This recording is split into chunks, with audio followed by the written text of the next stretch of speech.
गिलगित बल्तिस्तान में 7 जून को आम इंतखाबात मुनक्किद हो रहे हैं, जिसके लिए इलेक्शन मुहिम में तेजी आ गई है। जहां 24 बराह रास्त सीटों के लिए कुल 396 उम्मीदवार मैदान में हैं, जिनमें से 266 उम्मीदवार आज़ाद हैसियत से इलेक्शन लड़ रहे हैं, जबकि सूबे में रजिस्टर्ड वोटर्स की तादाद 9.5 लाख से ज़्यादा है। गिलगित बल्तिस्तान के अवाम माजी में पीपल्स पार्टी, मुस्लिम लीग नून, PTI, MWM, JUI और आज़ाद उम्मीदवारों को मुंतखब कर चुके हैं। देखना यह है कि इस बार किस पार्टी का पलड़ा भारी रहेगा। इसी पर बात करने के लिए हमारे साथ मौजूद हैं साजिद मीर साहब, एनालिस्ट हैं गिलगित बल्तिस्तान से। उनसे ज़रा बात करेंगे कि ये किस तरफ जा रहा है मामला, कैंपेन्स किसकी अच्छी हो रही हैं और इस वक्त गिलगित बल्तिस्तान में क्या माहौल बन रहा है और किस पार्टी का जो है वो जोर चल रहा है। ज़रा साजिद मीर साहब, thank you so much for joining us. मुझे बताएं कि ये GB इलेक्शन में इस बार ओवरऑल आप क्या देख रहे हैं? क्या बड़े जो इलेक्शन इश्यूज़ हैं जिस पर वोटर्स अपनी प्रायोरिटीज़ का फैसला आपको लगता है कि कर सकते हैं? कुछ जमातों की जानिब से लेवल प्लेइंग फील्ड ना मिलने के इल्ज़ामात लग रहे हैं, इन इल्ज़ामात पर आप क्या कहेंगे? इसमें क्या हकीकत है? बिस्मिल्लाहिर्रहमानिर्रहीम, आपका बहुत बहुत शुक्रिया।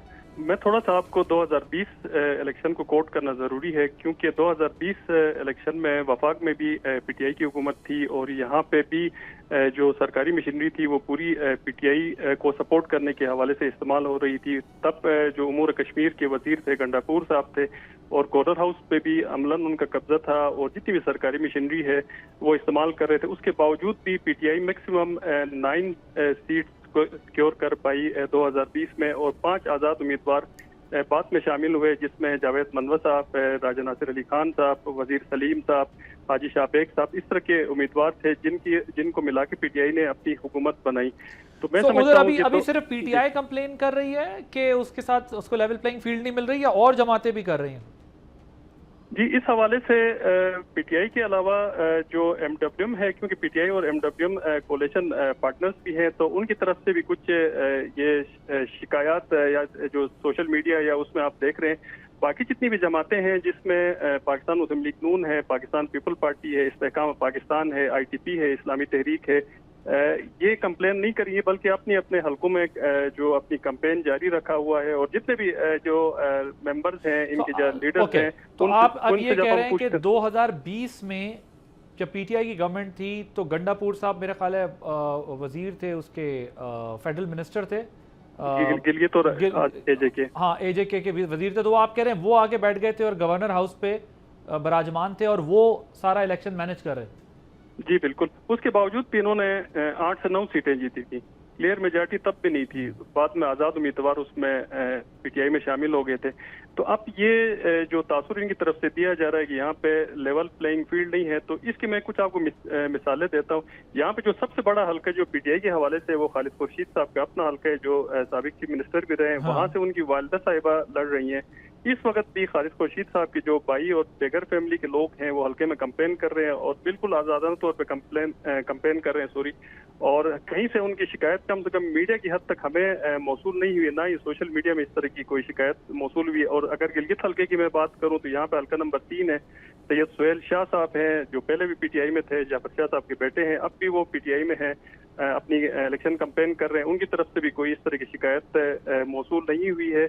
और राजा जकरिया साहब हैं, सिकरदू में अपनी कंपेन कर रहे हैं, वहाँ से इलेक्शन लड़ रहे हैं, उनकी तरफ से भी कोई इस तरह की कम से कम हमने मीडिया में नहीं सुनी है। और दूसरे ये है कि यहाँ पे इलेक्शन का एक ज़ाब्ता अखलाक है जो मीडिया के लिए भी इशू हुआ है और जितने भी पार्टीज हैं उनके लिए भी इशू हुआ है। ठीक, रिसेंटली हमने मुझे ये बताएं कि ये जो डिसाइसिव रोल होगा वो किस चीज़ का होगा? क्या जो पॉलिटिकल पार्टी का टिकट है वो इम्पॉर्टेंट होगा या फिर पर्सनालिटीज़ मैटर करेंगी? और क्या कोई जमात जो है वो सिंपल मेजॉरिटी हासिल कर पाएगी आपके ख्याल में, या उसको जो कोलिशन गवर्नमेंट से ज़्यादा बनेगी? क्या होगा, आप कैसे देख रहे हैं सिचुएशन को?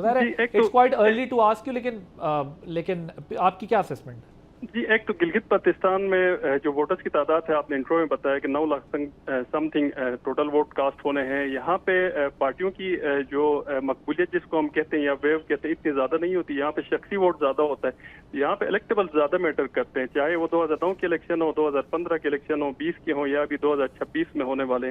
तो यहाँ पे इलेक्टेबल्स पे पूरी जो इलेक्शन कैंपेन लड़ी जाती है और बहुत कम ऐसा होता है कि कोई नौजवान या कोई ऐसा नया बंदा जो वोट लेके या पार्टी की बेस पे सामने आए, तो उसकी जो रेशो है वो 5% या 10% से کم ہے. زیادہ تر الیکٹیبل سی ایک پارٹی سے دوسرے پارٹی میں شفٹ ہوتے ہیں. جہاں تک آپ نے سوال پوچھا کہ یہاں پہ سنگل میجورٹی والی پارٹی اس وقت تک کوئی بھی ہمیں نظر نہیں آ رہی. اگر گراؤنڈ کی بات کریں تو پاکستان پیپل پارٹی الیکٹیبلس کے حساب سے سب سے مضبوط جماعت ہے, اور اس کے بعد پاکستان مسلم لیگ نون ہے, پھر استحکام پاکستان ہے, آئی ٹی پی ہے.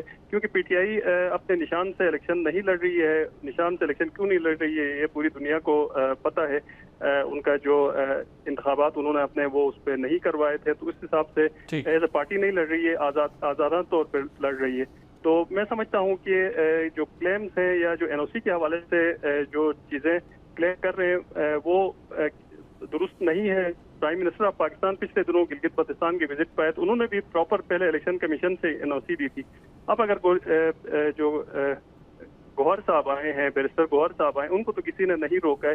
اور جہاں تک گنڈاپور صاحب کو میں نے اس لیے آپ کو مثال دی کہ اس وقت امیر مقام صاحب وزیر امور کشمیر ہیں, وزیر مقام امیر مقام صاحب اس طرح گنڈاپور کی صاحب کی طرح اتھارٹیٹیو نہیں ہے, گورنر ہاؤس پہ قبضہ نہیں کیا, چیف سیکرٹری ہاؤس پہ قبضہ نہیں کیا.